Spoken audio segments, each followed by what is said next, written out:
¿Se escucha bien, no? Can you hear me properly? Are you listening to me? Well, hello everybody.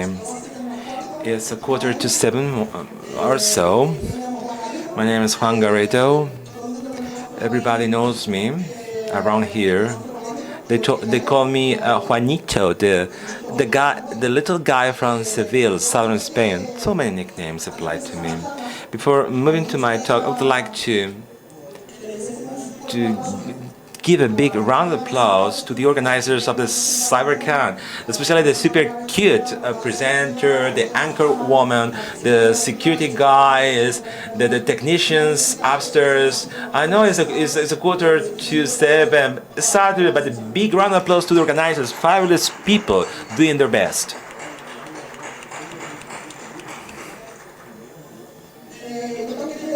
I would like to devote this talk to a partner, a friend of mine, Meme and Vale. Meme and Vale, big friends of mine, a partner, a couple, lovely people. If this couple, are seeing me, oh, this is my Thanksgiving action. The title of my talk was Auditing the Governor's House. Oh, such a beautiful name. Now we're named as Auditing Your Active Directory. Let's talk about the Active Directory services. So many topics. This is the main topic we're going to see and develop and break down. What is an Active Directory as of today? The type of architecture, the life cycle of an intrusion. And let's attack and to reach some conclusions. It's very simple. An Active Directory is, how can I explain it to you? When a company moves from being small to medium size, when we talk 1 to 25 employees in this medium-sized company, as a general rule, there's no problem at all because they don't have too much infrastructure to be governed and ruled as of today. With the on-cloud-based service, you can organize your company in this way. When you're moving from the medium-sized to the big company with big infrastructure, you need to govern this infrastructure from middle points and external points. These services generate a logical structure with all the elements we're going to have over there, and they're going to classify it, a structure, sort it out on a specific place in a structured way. I will give you a basic example. When we go into a company, when we join a company for the first time, they will give you a phone, they will give you a printer, a laptop, and access to the database. So all this information has to be structured in such a way that makes sense, because let's imagine, in case we are leaving the company or changing my laptop or my phone handset or whatever, I need to organize this information. So this service comes into play here.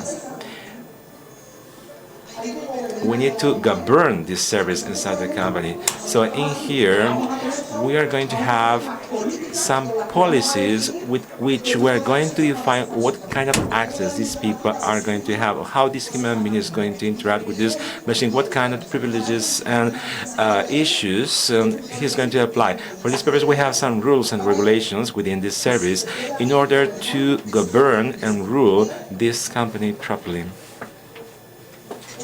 In the very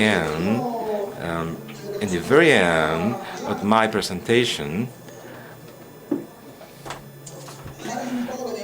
is what we can see on this picture. Batman versus Superman, Dawn of Justice. No. Oh, I got it wrong. No. Oh, where's Superman going? Over there. Basically speaking, this will be the main conclusion of my presentation. So far, so good. There will be a structure of directories where we have a company totally sorted out a structure, arranged structure with employees from Madrid, a new organizational unit, all these sites over there. A company dealing with the services in a small city will have a totally sorted out structure. We go with a mega big company organizing software information and electronic devices within the company from different countries. This super big company will need a biggest structure. Here we can see information related to the administrators. Here we'll get these administrators users with these machines and PCs working on. Let's imagine more things, because it's in testing environment. We can put the telephone, the printer, with all the things we want, and we are going to govern and rule all these things. So in remote mode, we can eliminate all data when an employee is sacked out of the company. When somebody lost his mobile phone, we can cancel it, but not having the company's data and provide it with a new mobile phone, we're going to manage it with this kind of services. So far, so good.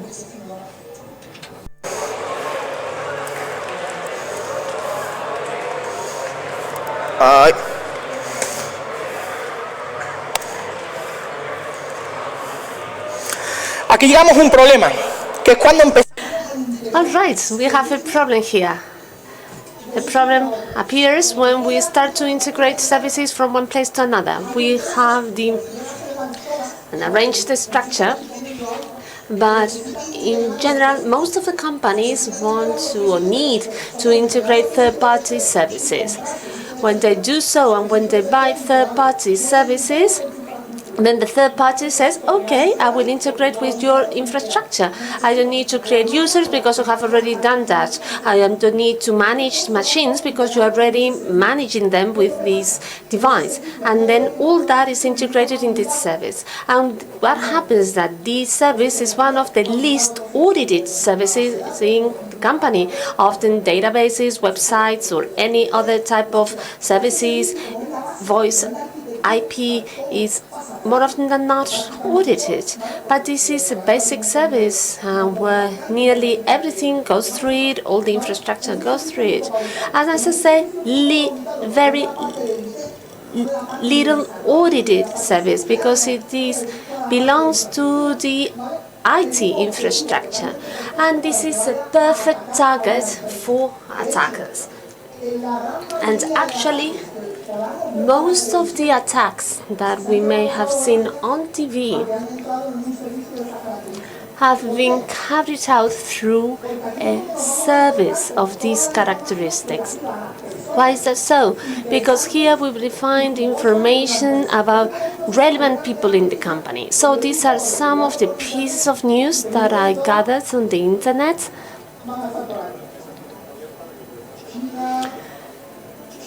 China.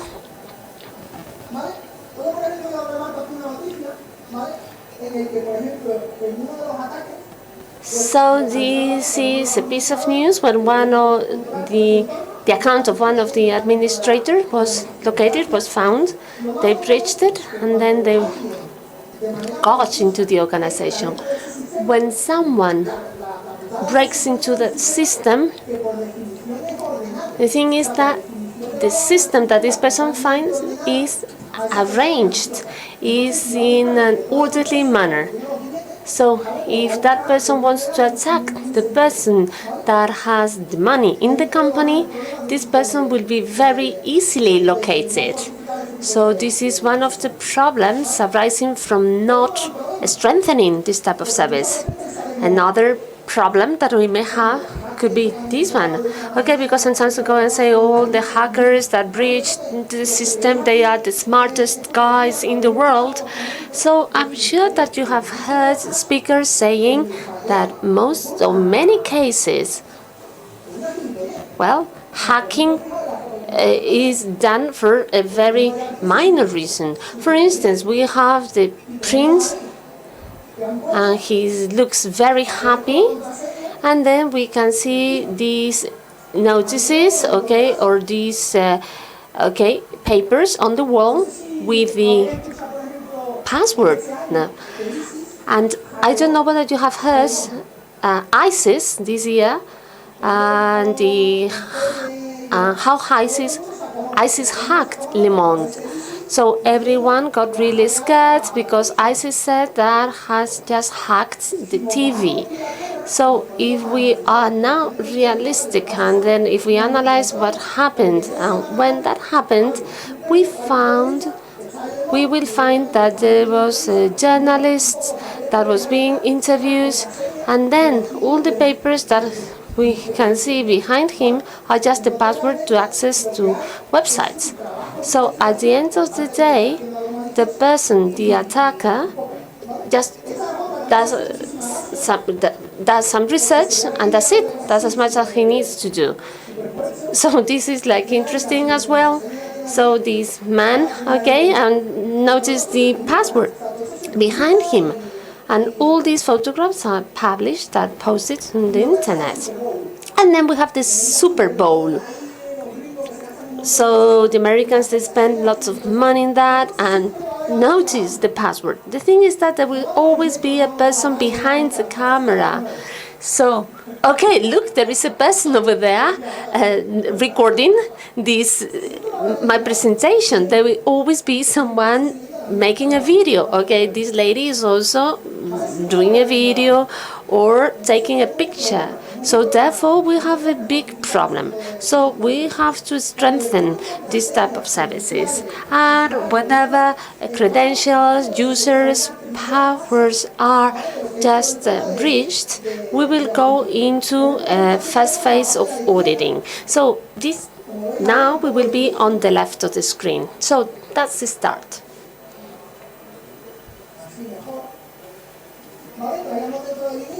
So that's the start.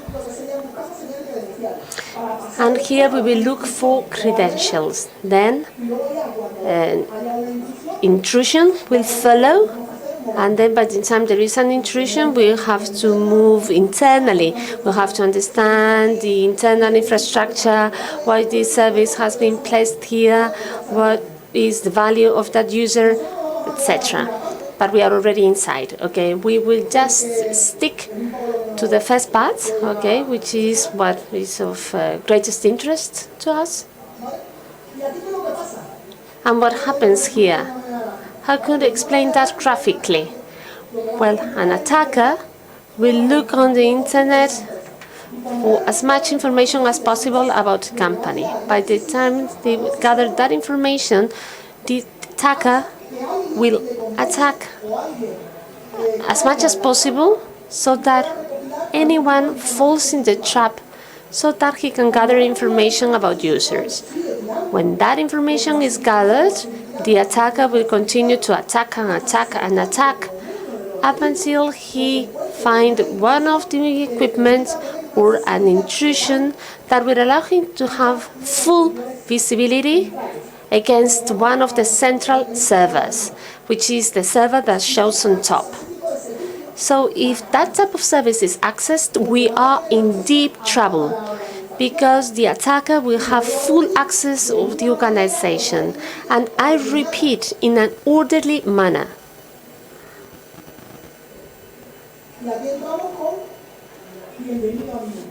And now we go into welcome to my world. So now we want to audit the governance house. So this type of services has also other services that are listening through a number of ports, and then the attacker will have to discover this type of services and try to breach any of them. So this is based on DNSs and architectures. And we will go right away to the source. I'm just going to do a small test.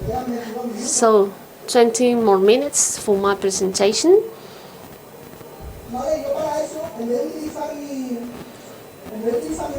So instead of using my machine for that, I'll go right away to Shodan.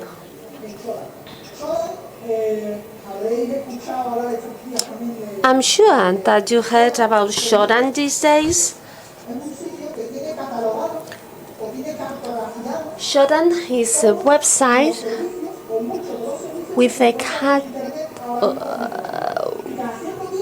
compiling nearly all the services that are in operation on the internet.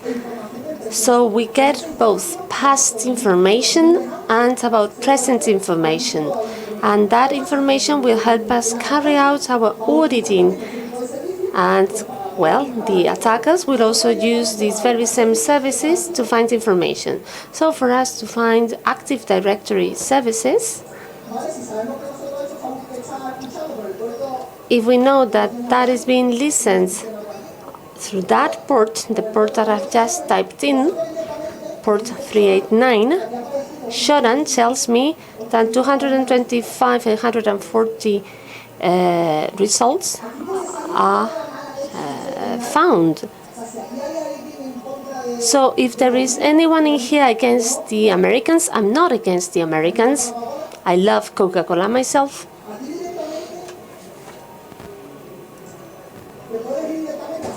Here you can go right away to the US, and in the US they tell us that there are 96,000 bugs. If you go to Spain, we will have 1,900, over 1,900. So that is to say, websites that have this service, that I say, at the street level, meaning on the internet.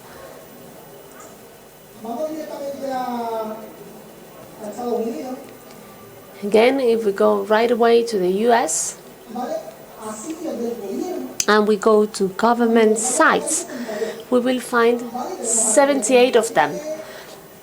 We have telecommunications services,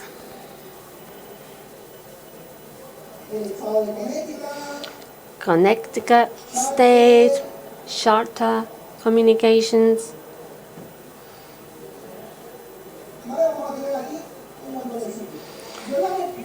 So, a list of sites. So, I looked into some of these websites and I found a very interesting one. Let me show it to you.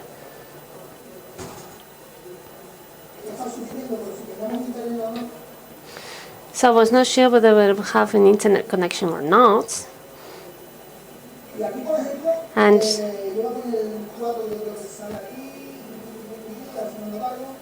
okay, see if, oh, probably, okay. Okay, I will zoom in because the video is not working.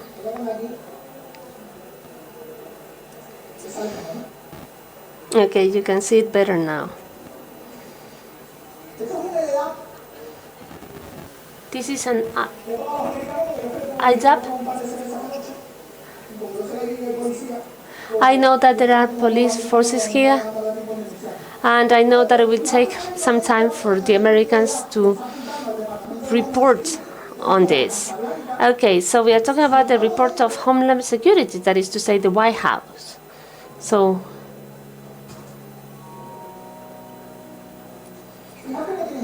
notice that there is nothing here. And then you go and say, how come are you logging here?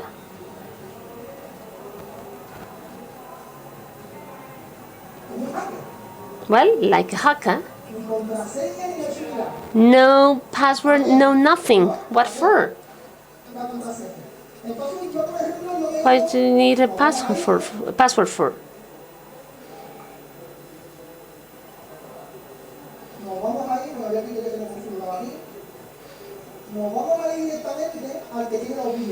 And now we go right away to the person who's got the money.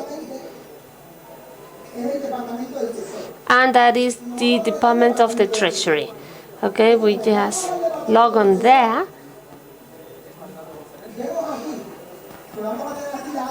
So we will see the ATF here. ATF is one of the big US departments. Then also the Tobacco and Tax and Trade Bureau. They also have lots of money.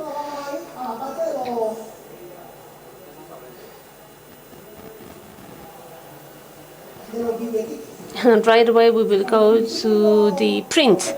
Okay, those who print the petrodollars.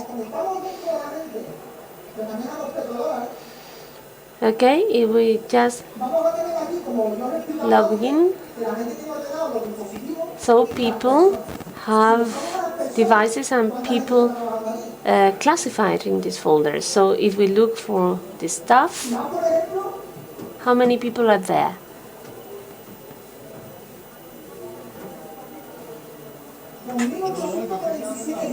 $2,897 people working in the print. If we click on some of them, we will get information such as his name, family name, country code, email, department of the work, number of that department, serial number. Well, they have just included the serial number and then the user's certificate. And that certificate will help this person to authenticate himself, to do things remotely, etc. If we want to go beyond that, we can just copy the name, open the internet, go to LinkedIn,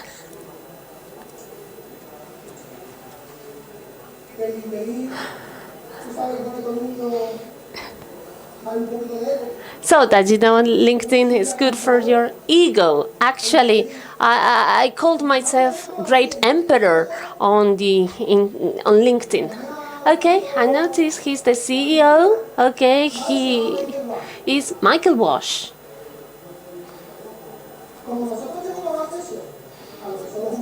Okay, because we have access to the users.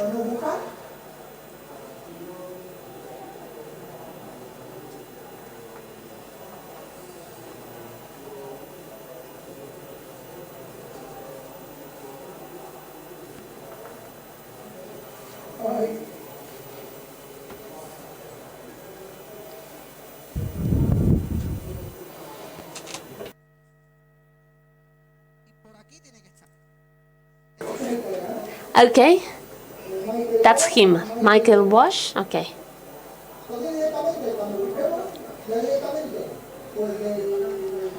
So by the time we will do the search, okay, so we will have his email address, the department where he works, the ID, his postal code.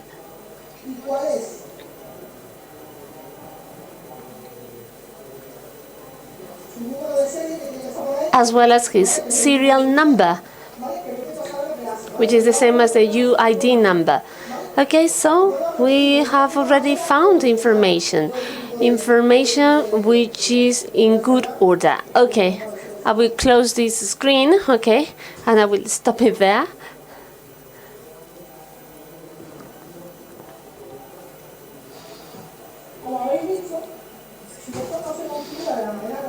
So as you will see, if that is not properly configured, that will allow me to access those services only with a reading privilege, but I can do very many things with that privilege.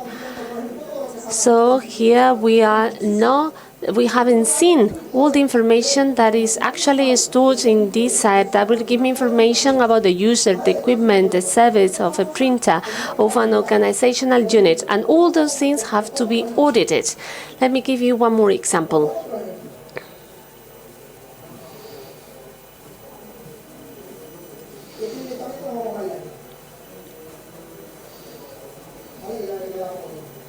All right, so when you set up a service of this kind, imagine like a huge company with thousands and thousands of employees.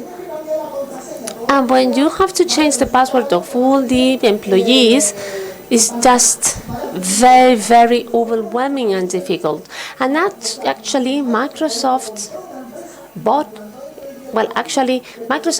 a company and implanted it within the Active Directory, allowing to change many things just easily. So just allow the system administrators just to do a click and to change the password of 4 million people in one go. And what happens is that if we have a reading privilege,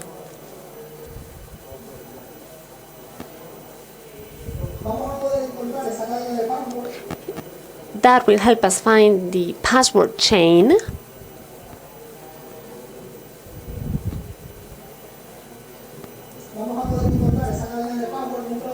As I said, the password chain in the organization.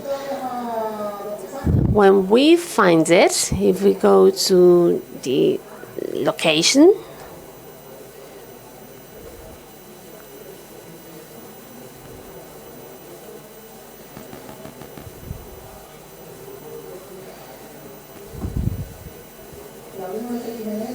and then we open the XML.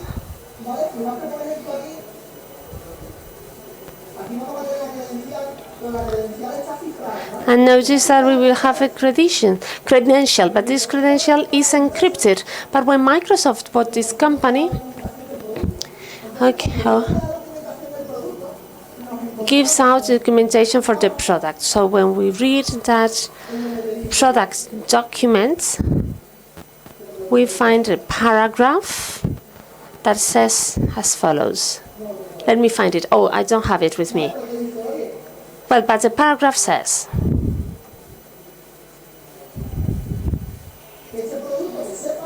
that you should know that this product has an encrypted key and that we will give that encrypted key to you. So that encryption key will let us make a script to implement that key to decrypt it, to encrypt it. So this is very simple. A child could do it. By the time we will have our script,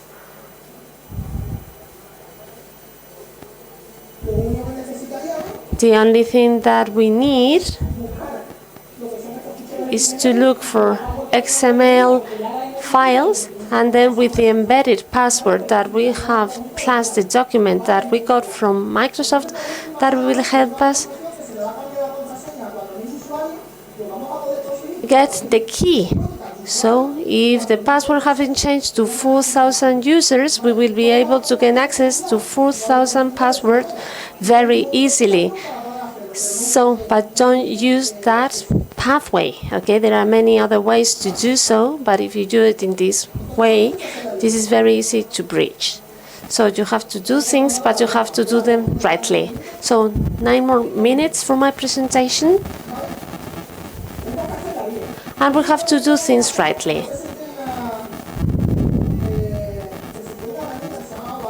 So last year I launched a tool and I called it Wire. So it gives you an active directory that is analyzed, and then the information is presented in a logical manner for an auditing, because we are talking about thousands and thousands of objects.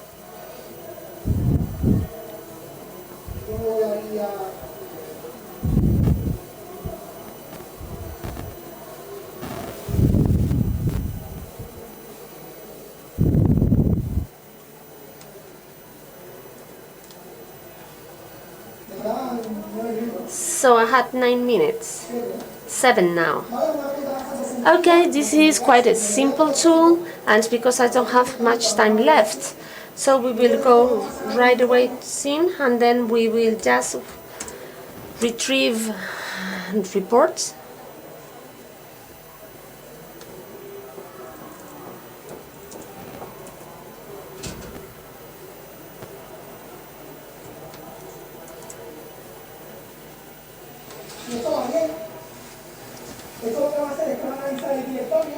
This will analyze the directory. The directory is small, it has over 100 users, and notice how fast it did it.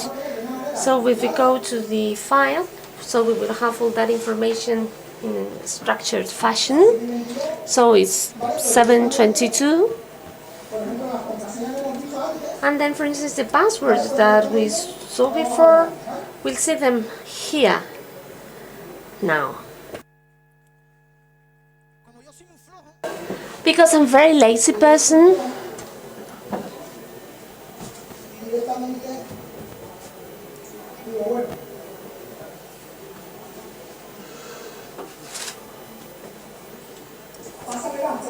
I said okay. Pass it on to this file. So if everything goes well, so notice that all this information is displayed in an Excel sheet. And this Excel file could also be used for our report. And this looks beautiful. And now we will have everything that we need. So for instance, if we need to send to the CDO or the person dealing with the technical information, if we need to show this information in a more graphical manner, we will be in a position to say so. We could go and say, look, this is what you have in your organization. You have 7 domain administrators. So short ago, I found a company that had 160 domain administrators in a company that had 400 employees, and that is a problem. And, well, that's all. So, conclusions and learnings, and I'm finishing.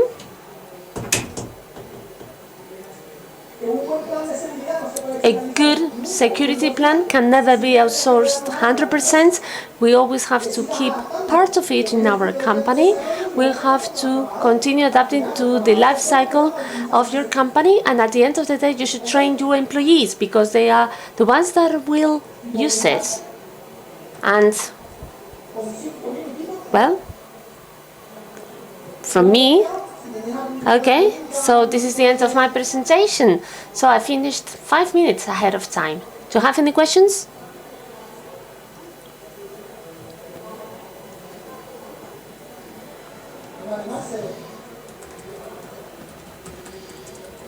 No questions? Oh yes, there is a question. So when you logged on as an anonymous user to the US server, has that server an account for a guest's account? No, that's the service that is given by default. At the end of the day, that is using an adapt service that was created by the bit. All the services based on adapt are based on that, the Linux and the Microsoft one. So then each of them, okay, change it accordingly. So by default, you are given some authentication and certification methods. You have the anonymous one and the one that is credential based. So the Microsoft, you may have noticed that I did it with the US one, but I didn't do it in my machine because in my machine, Microsoft based services, so Windows Service 2013 doesn't allow you to have any anonymous authentication for this type of services. So what we've seen about the US is based on Linux, okay? Because I believe that allows you to do like backwards certification, okay? And you can disable it as well. Hello, my friend. Any questions? Well, I can see that you have lots of questions. Okay, one more question there. So the password that is kept encrypted, is it reversible or it is just a hash? Yes, it is symmetrical. So it is reversible. It is backward reversible, and then Microsoft publishes the key in one of the documents. You can look it up on the internet. The name of it is Group Policy References. So there is no domain reference service or anything. No, Microsoft, when it publishes the services, it says this is the service and this is the key. Why does it publish the key?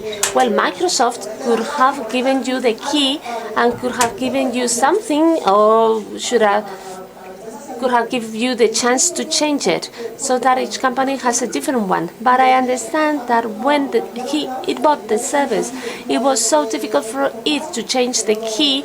They would have to change the architecture, I believe, and I believe that's the reason why they didn't do it. All right, so there is another person there. All right, one more question and I finished. So, how would you block access to this type of password or to this type of login? You mean to this type of malpractice? Okay, this audit will allow you to do so. Actually, you can download the tool on the internet. The name of it is Wire. And that tool allows you to get to the company and to say, look, these are the results of our auditing. This is not the best practices that you can implement to operate, to change the password. Do not use that functionality again to change the password. And how do you stop that? By ongoing auditing. The script is very simple to run, and then if you get an alert, okay, well, there you have it. Or perhaps you could block it with Alienbaum or with SIM, or perhaps create IPS, IDS. No, with Alienbaum at a given point in time, well, that may generate some kind of a rule to you where some kind of alert could be triggered, but you cannot really block it because it is a functionality that is fully dependent on the service. It is in the kernel of the service. You cannot really block it. How can I put it? You cannot really eliminate or stop, like an employee is well aware of that, and you cannot stop a person to do it, but you can prevent it. You can just issue rules, you put them up in your dashboard, and you will have a graphical information about that. And that's as much as you can get from it. Okay, thank you very much. Okay, that's the end of it. Big applause for him. And another applause for her. She's very beautiful.